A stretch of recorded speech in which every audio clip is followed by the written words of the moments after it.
What's going on, everybody? Welcome to Sivaady Unleashed, and let's just get right into this barn burner that we have here. We knew this was coming. I could see all the steps leading up to this with this fracture between Marjorie Taylor Greene and President Trump. Now, you don't have to swear allegiance to Trump. Everything that he does, you have to fall on your knees and say thank you. If there's something you don't like, you still have to ride or die. Nobody's saying all that. What MTG has been doing has been publicly undermining him every single day. And Trump has had enough of it. He put up this Truth Social post, and I'm sure you guys already seen it, but paraphrasing, he's getting sick and tired of her going on The View, going on CNN, and just running her mouth constantly about the administration. You're not going to get everything you want right off the bat. It's only been 9 months. The border's completely locked down. You have record deportations. We'll get into that in a second. Men out of women's sports. Mind you, everything that he's doing as far as deportations, the tariffs, trying to get our country to be taken seriously again, everything he's doing, he has to do it almost triple because they're suing every step of the way. So with closing the border, deportations, he's getting sued. Doing tariffs, getting all this future investment, which is going to completely explode within the country, he's getting sued over that.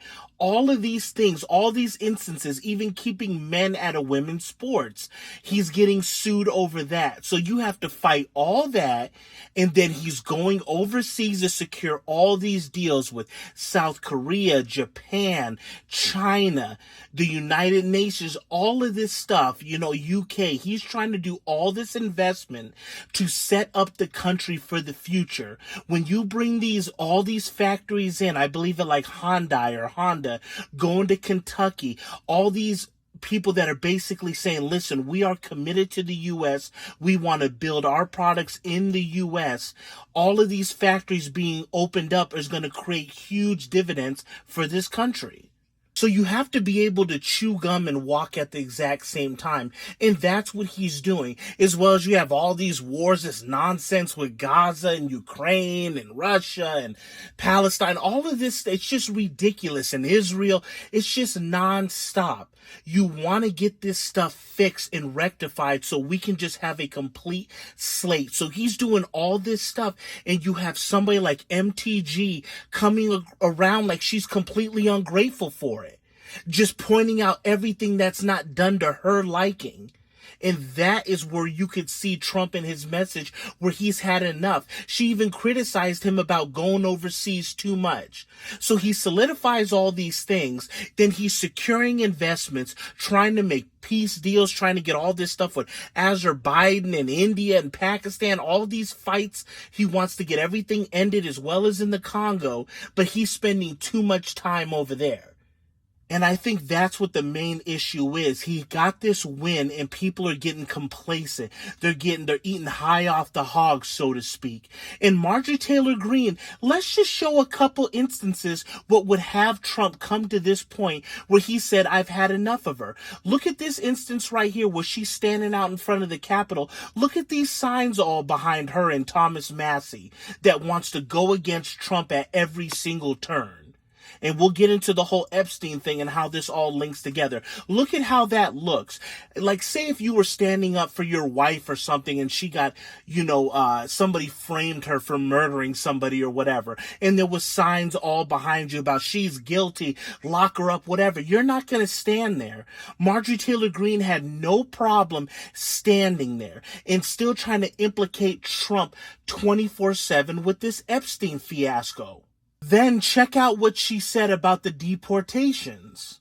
As a conservative and as a business owner in the construction industry and as a realist, I can say we have to do something about labor, and that needs to be a smarter plan than just rounding up every single person and deporting them just like that. Right. So, and I'm going to get pushback on that, but I'm just living in reality from here on out. Yeah. And if anybody's mad at me for saying the truth, then I'm sorry. Marjorie Taylor Greene, ladies and gentlemen, our next president. Sorry, JD Vance. So there you have it there, complaining about the deportations. Oh, as a business owner, I don't feel that we should be doing it like this. It should be a different approach and all that. I thought you were America First. America First is getting rid of all of the illegals, period. If you came into the country illegally, that's a crime. I don't care if you've been here for 15 years and you've been just a stand-up Samaritan. I don't care about none of that. We can deal with the worst first, these people, these child predators and these murderers and bank robbers and whatever, but everybody needs to go, and you can come back, but you have to come over legally. So right there, I thought she was America First, so why would she make a statement like that? Undermining the agenda. Then she puts out a post today responding to what Trump was saying, and then she's basically in this post implementing him with Jeffrey Epstein.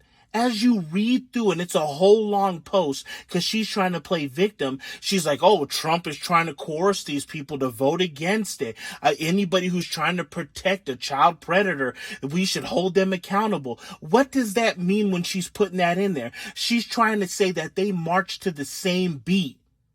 So how do you think Trump's going to feel about that? All of this stuff, I hope the files get released. I want them to get released. I want all these scumbags to pay and all that. What Marjorie Taylor Greene is doing is throwing it all on Trump and saying it's all on him and he has to be hiding it because he is more guilty than what he lets on. That's what she's saying. So you expect Trump just to sit there and say, oh man, no big deal. Nobody's going to take that. Anybody would be like, okay, that's how you want to, I'm done with you. I'm not messing with you whatsoever. Even when she was going on The View and CNN, still bashing Trump and his agenda, not talking about all the great things that he's already gotten completed, just bashing him about this isn't done or we need to do this, just constantly complaining, not saying you have to praise him every step of the way, but you're making it sound like it's a complete object failure. Like what is that all about? I just don't understand that. But look at this, tells you a lot right here. Look at how Joy Behar responded after Marjorie Taylor Greene was on there and then the show the following day. But, I have to, before we even talk about that, I have to say Marjorie Taylor Greene, who was on the show yesterday, her timing couldn't have been better. I mean, she's basically turning on the Republicans in several areas. Of course, continuing to say she loves Trump, because why wouldn't you? Because the retribution against her would be horrible. So she stays there. Look at how giddy Joy Behar is, saying, oh man, she turned against the Republicans. Oh, she could speak out against Trump, but all the retribution that will come against her. These people know exactly what they're being sold. She's trying to play this thing where she's going to be right in the middle and I'm going to fly here. I'm going to be against this and this so you guys can elect me to a higher office or whatever my aspirations may be. She has shown herself to not be within the party if this is what she's doing. Trump has enough to deal with Rand Paul trying to literally jump in front of missiles to save these drug terrorist traffickers. You have Thomas Massey voting against anything. It doesn't matter what it is. The government's being shut down. They're trying to blame it on him. He has to fight the entirety of the media. Plus you have all of these rhinos. And then here she comes out of nowhere, just taking pop shots at his agenda 24/7. But within her message and when she's standing there with all those posters behind her tells you everything that you need to know. What she should be saying is Trump is running on his agenda. He has gotten a ton done. We have a lot more to do. The job is not over, but I stand by the president. I want these files to be released. I have been imploring him to do so. We're going to make sure it happens. I stand with the president. That's all you have to do. You don't got to kiss the ring or bow down or none of this nonsense. But what she's doing is ridiculous. She's going out there claiming that he is protecting these people. Period. It's not no midway. It's not I'm a little bit over here. She's completely saying that he's implemented in it and that he is just as the same as Jeffrey. That's what I'm reading into it when you see this message from her. So I would love to know your guys' thoughts about this, just like all the people that rolled over on him and ran to Ron DeSantis. And Ron DeSantis isn't a bad dude. He's done a great job in Florida. But all these people rolled over on Trump because they thought he was going to be locked up for 700 years. Why did they think that? Because they thought he was guilty of all of this stuff that the fake news is putting out, which means at the end they had no faith in him. They thought that he was guilty of these things when a lot of people like myself knew that it was all garbage. I thought that it was going to hold him up, but I never thought he was going to do time because all this stuff was fabricated. They could have brought this stuff eons ago, but they didn't. The same thing with the Jeffrey Epstein list. If he was implicated in it, it would have been brought out and he would have been done for a decade ago. That's what would have happened. But Marjorie Taylor Greene is falling into this fake news narrative and pumping it up. And that's why you see her on The View just kissing up with them and on CNN bashing the agenda over and over again. But maybe I'm seeing things. Maybe this is loyalty. I haven't seen Trump come out and say anything negative about her until today. But I can show you countless clips and countless still photos of her being against President Trump when he's been nothing but praising of her. I know that she's done a lot for him and campaigned and all that, but he's been there for her and she's completely turned on him. And then some people are expecting him just to sit there and say, well, it is what it is. Nah, we're not rocking like that, especially when you're going out and trying to tie me to this garbage.